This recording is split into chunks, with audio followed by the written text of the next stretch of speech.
shores of the Black Sea in Sochi. And we're underway. Both teams known for wearing red. Portugal is the designated home team. Get to wear that color. Spain changing to white. Portugal the European champions. CristianoRonaldo in tow, trying to show them what they did. A lot of ties, a lot of wins in extra time. One win in a shootout 2 summers ago at the European Championship was not a fluke. And looking long up this left side. Ronaldo holding off BernardoSilva. Ronaldo, is that contact? Yes, it is. Penalty. Penalty for Portugal.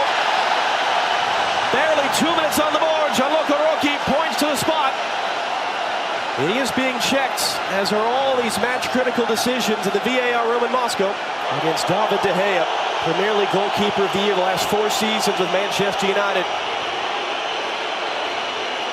All-time leading scorer for Portugal, a chance to make his mark at this World Cup after 3.5 minutes, and he does!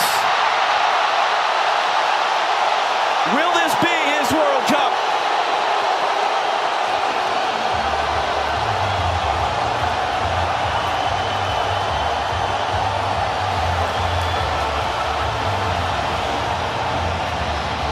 Well, he's a man that's no stranger to pressure. Cold-blooded, steps up, De Gea goes the other way, and he just passes it into the corner. And what a start for Portugal. They've been on the front foot from the first minute in this game. Jordi Alba couldn't find the connection with Isco, who was making... Couldn't hit the target, though. Yeah, much better build-up there from Spain, and it was Sergio Ramos who drove into midfield. He scored 9 goals in 10 qualifying matches on the bench to begin the night. Again, it's got the start. Good pressure, though, by Portugal to win it away, but it's going to be a foul coming. And a card as well.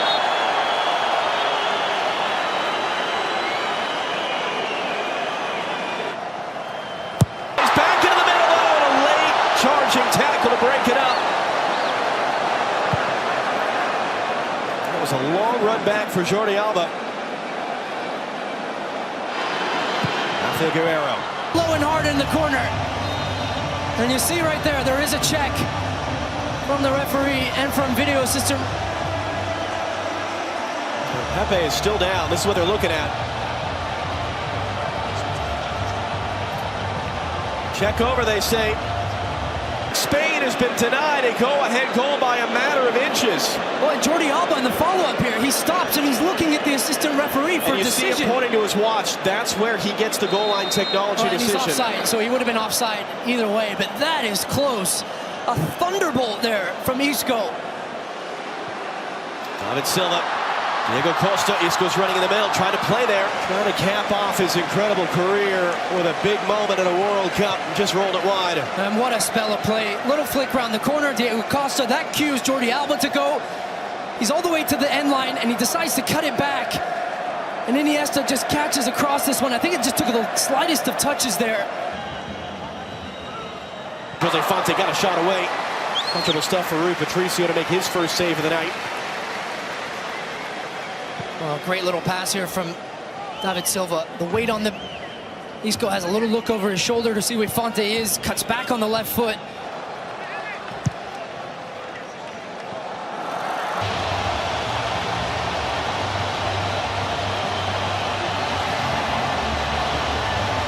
What a big mistake here. And watch Ronaldo. He's offside in the build-up to this play. But he's not directly impacted him. He gets his body behind it, but it just takes the slightest of deflections. Here you go, off of his hand, into the back of the net. And that is the end of the half. Boy, have our friends in Red Square got a lot to talk about. We'll hand you over to Rob Stowe now as Ronaldo jogs off. 45 minutes down, 45 to go here in Sochi. It's Portugal 2, Spain 1. And at 10 p.m. local time here in Sochi, Joe Moutinho trying to play it in for BernardoSilva. Well read. Guerrero to intercept. Great little move as well. Going to begin the sequence. Ramos coming up the back there to win it back. Iniesta, Koke, Iniesta. Diego Costa slipped as he was making his run. Iniesta then was tripped up. Free kick for Spain. I'm going to have you flag for offside if you're going to influence the way Portugal defends this from there. Koke the touch. BernardoSilva playing it in. Body's already ordered. And just what we had talked about. Silva to the back post. You hope that Nacho gets up and wins it. And Diego Costa, right place, right time. And it is so hard to pick up a striker like that when he's standing behind you because he knows that you have to drop. But then it's... They keep it in play for Jordi Alba. Back from David Silva. Isco weaving his way through. Jordi Alba trying to return. It was knocked away. David Silva getting first to the loose ball. Fakes the cross. Inside for Isco. Too far, but it pinged around. Falls to the far side. It's Nacho! Off the bar and in! The injury replacement! This is a screamer from Nacho. He finds himself in an advanced position. A little tiki-taka here on the near side. Doesn't quite come off. Silva tries to find Isco. All the Portuguese players get drawn towards the ball, and then bang! In off the post. Inch perfect from the right back from Real Madrid.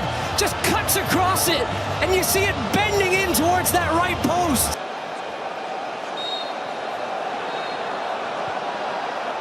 The bar has been set for goal of the tournament on day 2. And game of the tournament. Now here comes Ronaldo, weaving past one, tripped up by the second, free kick for Portugal. His cross into the middle, it was missed, hit wide. Diego Costa looking for his hat trick, couldn't hit the target.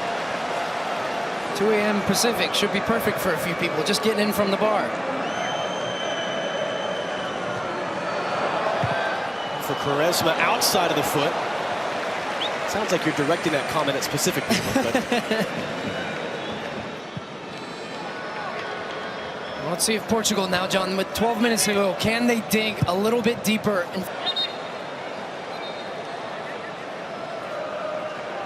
That was less than 3 minutes apart. 55th minute from Costa, 58th minute. Screamer from Nacho. Both posts and in. Canceling out the Ronaldo penalty and the De Gea howler.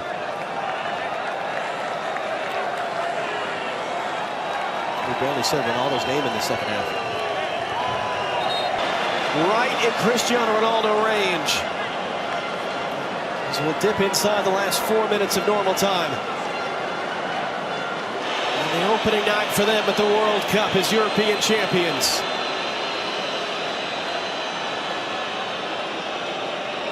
David De Gea already let 2 past him tonight.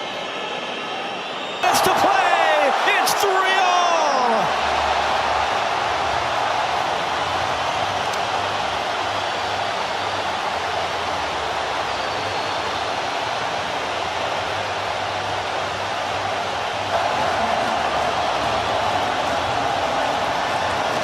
And the stage was set for the great around the wall. The technique through the middle of it to where it dips right underneath. Nothing David De Gea can do. He knows it. They came to see Ronaldo, and he delivered.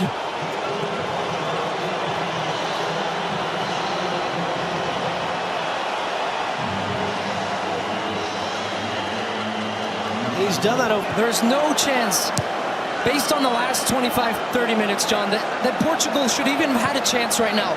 That was Koke there. We'll see for sure in a moment. Ball stayed in play on the far side. Quaresma lifting it in. Ronaldo was trying to get up.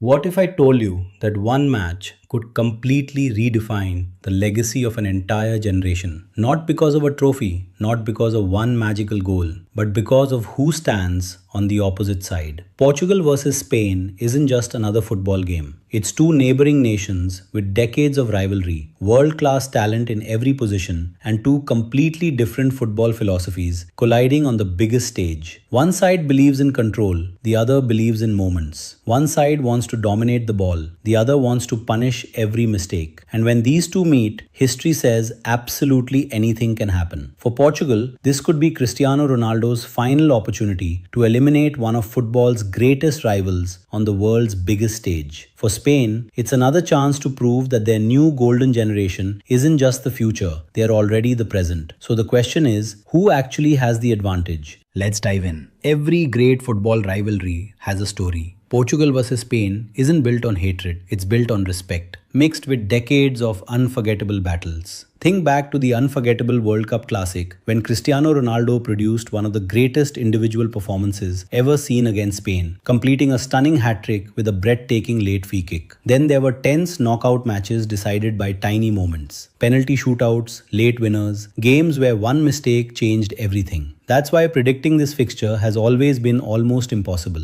These teams know each other too well. There are no surprises, no secrets, only execution. And that's exactly why this match becomes a tactical chess battle rather than a simple football game. Spain's identity hasn't changed. Possession, movement, patience. They don't just pass the ball, they slowly take away your energy. Every sequence forces defenders to think. Every rotation creates another problem. And leading that orchestra is one of football's smartest midfields. Pedri controls rhythm like few players in world football. Rodri brings calm under pressure and rarely gives the ball away. Together, they make opponents run and run and run. That's exactly what Portugal must survive. But here's where things become fascinating. Portugal are no longer just the team that depends on Ronaldo. This squad has evolved. Vitinha has become one of Europe's smartest midfield conductors. João Neves covers enormous ground and refuses to stop pressing. BrunoFernandes can split any defense with one pass. And then there's Nuno Mendes. Perhaps the biggest individual battle of the night revolves around him, because on his side waits one of Spain's most dangerous attacking weapons. If Portugal leave Nuno isolated for 90 minutes, Spain will eventually find a breakthrough. Not because Nuno isn't good enough, but because even the world's best defenders eventually lose one duel against elite wingers. That's football.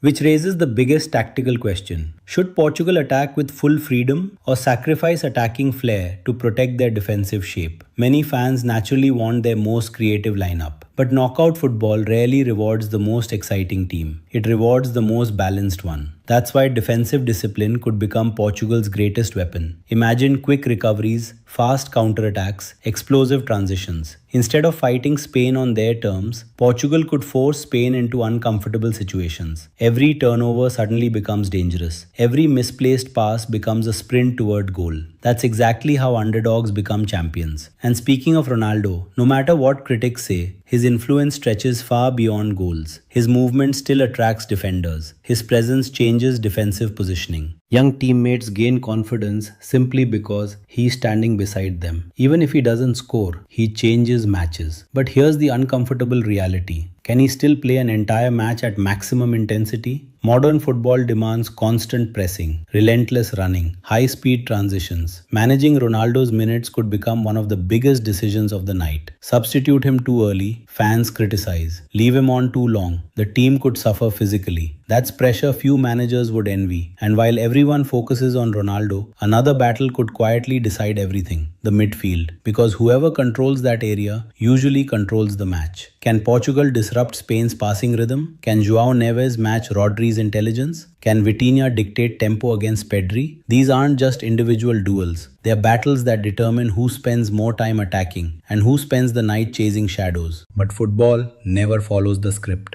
One injury, one red card, one defensive mistake, one moment of brilliance, everything changes. And that's exactly why this rivalry never disappoints. Because no matter how much analysts prepare, football always finds a new ending. But if Portugal truly want to shock one of the tournament favorites, the answer may not come from Ronaldo or BrunoFernandes or even Vitinha. It might come from one tactical adjustment almost nobody is talking about. And that's where everything changes. The biggest knockout matches are rarely decided by talent alone. They're decided by courage, not just the players, the manager. Because eventually there comes a moment when difficult decisions must be made. Do you protect a lead or chase another goal? Do you trust experience or throw on fearless young legs? Against Spain, every substitution matters. Fresh legs become priceless, especially if the match stretches into extra time. History has shown that these heavyweight clashes often remain level deep into the game. That's when physical condition becomes just as important as technical quality. Portugal's bench could become one of their greatest strengths. Explosive attackers entering against tired defenders can completely transform momentum. Meanwhile, Spain possess incredible depth of their own. Fresh midfielders, dynamic wide players, experienced defenders. there are very few weaknesses in this squad, which explains why so many experts consider Spain among the strongest teams in international football. But tournaments aren't won on paper. Every World Cup reminds us of that. Favorites fall, underdogs rise, legends are created overnight. That's why belief matters. Portugal don't need to dominate possession. They don't need twice as many passes. They simply need to win the moments that matter. One interception, one counter-attack, one perfect finish. Championship football often comes down to inches, and perhaps that's why this matchup feels so special. It's not just stars against stars, it's philosophy against philosophy. Patience versus intensity. Control versus transition. Experience versus youthful confidence. Every duel carries meaning. Every tackle sends a message. Every save changes emotions inside the stadium. Then comes the psychological battle. Imagine the pressure. Spain know they're expected to win. Portugal know they're capable of upsetting them. Sometimes expectations become a heavier burden than pressure itself. If Portugal score first, everything changes. Spain suddenly become impatient. The crowd grows nervous. Passing becomes rushed. Open spaces appear. But if Spain strike early, Portugal must avoid panic, because chasing the game against one of the world's best possession teams can become exhausting. That's why the opening 20 minutes may be more important than the final 20. Stay organized, avoid mistakes, remain patient, build confidence, then wait for the right opportunity, and never underestimate momentum. Football has an incredible way of rewarding belief. One spectacular save can energize an entire team. One sliding tackle can lift thousands of supporters. One incredible goal can become part of football history forever. Regardless of the final score, matches like Portugal versus Spain remind us why we love this sport. Not because outcomes are predictable, because they are not. Because 90 minutes can create memories that last generations. Heroes emerge, dreams collapse, legacies grow. And somewhere between the pressure, the tactics and the emotion, football produces magic once again. When the final whistle blows, only one nation will continue its journey. But both teams will have added another unforgettable chapter to one of international football's greatest rivalries. And years from now, fans won't simply remember who won. They'll remember how it felt to witness two football giants leave absolutely everything on the pitch.